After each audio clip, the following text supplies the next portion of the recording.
All right, by now you have a bubble wand that should be working, at least a prototype of something that should be working. So what we're going to do next is we're going to make it even better.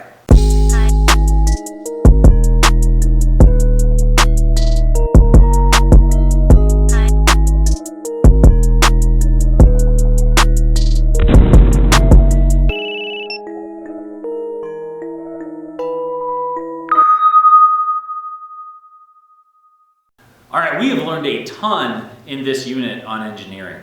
We learned about what engineers do. They solve problems, don't they?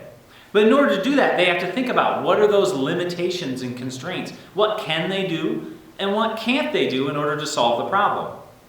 They also then need to come up with a plan. They make schematics that allow them to really think through what are the things that they need, what materials do they need, how are they going to fasten them together, what are they going to do in order to solve this problem.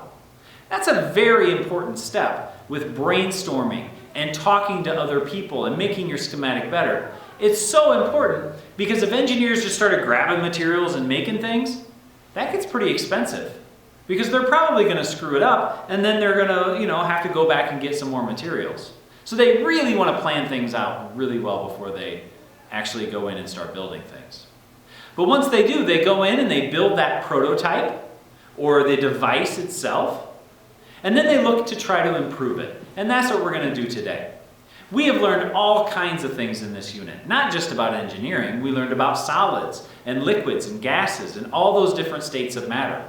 We learned about how different materials work really good for certain things, but maybe not so good for others. And then how important it is to test your materials before you try to build something out of it. So what an awesome thing that you guys have learned all the way through this. Let's talk now about how we can make our wand a little bit better. Engineering doesn't stop once the device is built. We are always looking to try to improve it. What are some ways that you can improve your wand? Can you look at maybe the handle? Is there a better material that you could make the handle out of? Maybe one that could bend so that it allows you to dip it into the solution a little easier? Maybe you want to create some kind of a dish for the solution so that your wand and the dish actually match. That way it dips perfectly and makes bubbles easier.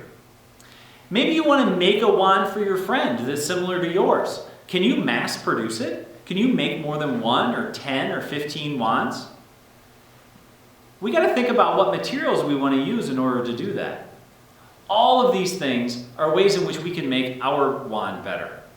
Can you think about some of the ways that you can make your wand better so that you can have the best wand out there? I know you guys have done a really good job, and I know that in the end, you're really going to like science.